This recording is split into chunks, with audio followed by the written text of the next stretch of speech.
আজকে আমরা দশম শ্রেণীর সাহিত্য সঞ্চয়ন বইয়ের আয় আরও বেঁধে বেঁধে থাকি নামক যে পাঠটি আছে সেটি সম্পর্কে সংক্ষেপে আলোচনায় আসতে চলেছি।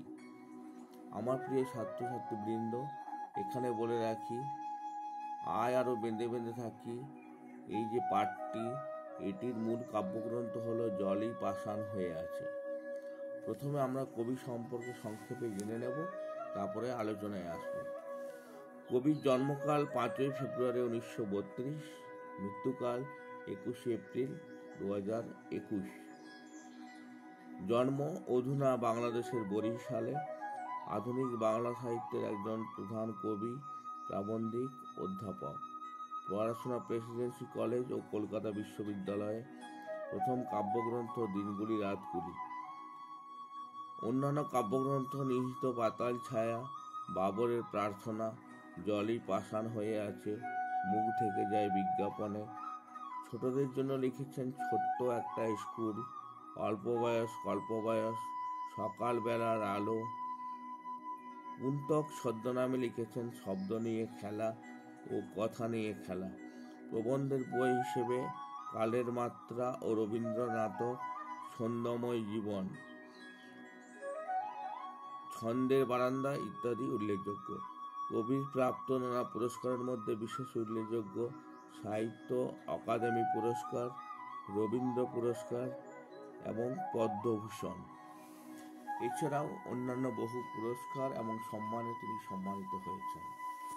এরপর আমরা কয়েকটি শব্দের শব্দার্থ জেনে নেব। ধস, পাথর বা মাটি খসে পড়া। গিরিখাত বা গিরিখাত, পর্বত গহ্বর, বোমারু, যে বিমান থেকে বোমা নিক্ষেপ করা হয়। হিমানির বান, বরফের বান। সব, মৃতদেহ।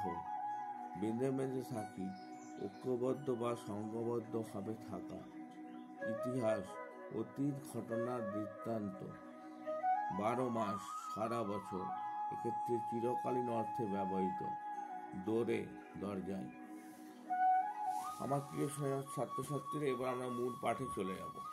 মূল পাঠে সংক্ষিপ্ত আলোচনা করব, খুব একটা বিশাল আলোচনায় যাব না। আমাদের ডান পাশে ধস, আমাদের বায়ে গিরিখাত। আমি আগেই বললাম গিরিখাত মানে হচ্ছে পর্বত গহ্বর। তাহলে বর্তমানে আমাদের পৃথিবীর মানুষেরা, বা বলা ভালো পৃথিবী যে অবস্থার মধ্যে দিয়ে চলেছে, তাতে এক ভয়ঙ্কর বিপদের সামনে আমরা দাঁড়িয়ে রয়েছি। আমাদের ডান পাশে যদি ধস থাকে, মানে পাহাড়ের ধস থাকে, যেখানে মানে খসে পড়ছে পাথর বা মাটি, তা বায়ে গিরিখাত রয়েছে, বায়ে পর্বতের গহ্বর রয়েছে। পায়ে পায়ে আমাদের মাথায় বোমারু, পায়ে পায়ে হিমানির বান। বোমারু মানে যে বিমান থেকে বোমা নিক্ষেপ করা হয়, হিমানির বান হচ্ছে বরফের বান। আমাদের মাথার উপর বোমারু বিমান, যে বিমান যে কোনো সময় বোমা নিক্ষেপ করে আমাদের নিশ্চিহ্ন করে দিতে পারে। পায়ে পায়ে হিমানির বান, আর পায়ে পায়ে হিমানির বান অর্থাৎ বরফের বান। আমাদের পথ নেই কোনো, আমাদের ঘর গেছে উড়ে। আমাদের মানে আগে বা পিছনে কোনো পথ নেই, আমাদের ঘর গেছে উড়ে। আমাদের ঘর মানে পাকা ঘর নেই, খড়ের বা কুড়ে ঘর আছে, যেটা ঝড়ে উড়ে গেছে। বলা ভালো, মানুষের জীবনে 3টি জিনিস খুবই প্রয়োজনীয়: অন্ন, বস্ত্র এবং বাসস্থান। আরেকটা জিনিস প্রয়োজনীয়, সেটা হচ্ছে নিরাপত্তা। তো আমাদের অন্ন খুব একটা নেই, কোনো মতে দিন চলছে। বস্ত্র, সেটাও সীমিত। এবং বাসস্থান, যেটা কবি বলছেন যে বাসস্থানের চালটা উড়ে গেছে। মাথার উপর ছাদ যদি না থাকে, তাহলে সেই বাড়ির কোনো মানে থাকে না। শিশির পরে যেমন ঠান্ডা লেগে যেতে পারে, বৃষ্টিতে ভিজতে হতে পারে, ঝড়ে বিপজ্জনক অবস্থা হতে পারে। আমাদের শিশুদের সব ছড়ানো রয়েছে কাছে দূরে। তাহলে আমরা যে পরিস্থিতির মধ্যে দিয়ে চলেছি, সেই অবস্থায় আমাদের শিশুদের সব। শিশুরা হচ্ছে পৃথিবীর সবচেয়ে নিষ্পাপ এবং প্রকৃতির অমূল্য এবং সুন্দর সৃষ্টি। সেই সুন্দর সৃষ্টিকেও কিছু মুষ্টিমেয় স্বার্থপর মানুষ তাদের সব বিছিয়ে দিয়েছে কাছে এবং দূরে। আমরাও তবে এইভাবে এই মুহূর্তে মরে যাব নাকি? আমাদের পথ নেই আর, আয় আরো বেঁধে বেঁধে থাকি। কবি বলছেন বর্তমানে যেরকম পরিস্থিতি, তাতে আমরাও যে কোনো সময় মরে যেতে পারি। আমাদের বাঁচার কোনো দাম নেই। আমাদের বাঁচাটা ক্ষণকালের জন্য বাঁচা, যখন তখন আমাদের মৃত্যু হতে পারে। আমরাও কি তাহলে এইভাবে মরে যাব? আমাদেরও তো কোনো বাঁচার আর কোনো আশা নিরাশা সব কিছু ব্যর্থতায় পর্যবসিত হবে। আমাদের পথ কোনো নেই, একটাই পথ আছে, সেটা কি? পৃথিবীর কতিপয় মুষ্টিমেয় শুভাকাঙ্ক্ষী মানুষ যারা পৃথিবী এবং পৃথিবীবাসীদের ভালো চান, তাদের বেঁধে বেঁধে থাকতে হবে, অর্থাৎ ঐক্যবদ্ধ হতে হবে, হাতে হাত মিলিয়ে থাকতে হবে। যেমন আমরা একটা বৃক্ষকে রক্ষা করতে যদি কুঠার নিয়ে কাটতে আসে, তাহলে যদি হাতে হাত মিলিয়ে যদি বৃক্ষকে রক্ষা করি, তাহলে সেই বৃক্ষ একদিন আমাদের সব কিছু দেবে, ফল দেবে, ফুল দেবে, অক্সিজেন দেবে, আবার সব বৃষ্টি নিয়ে আসবে পৃথিবীতে নতুন চারা গজানোর জন্য। তাহলে এইভাবে আমরা যদি ঐক্যবদ্ধ হয়ে থাকতে পারি, তাহলে একমাত্র পৃথিবীর পক্ষে বাঁচা সম্ভব এবং পৃথিবীবাসীর নিরাপত্তা সম্ভব, নচেত কিন্তু নয়। আমাদের ইতিহাস নেই, অথবা এমনও ইতিহাস আমাদের চোখ মুখ ঢাকা, আমরা ভিখারি 12 মাস। 12 মাস মানে এক্ষেত্রে চিরকালীন অর্থ ব্যবহৃত হয়েছে। তাহলে আমাদের ইতিহাস নেই কবি কেন বলছেন?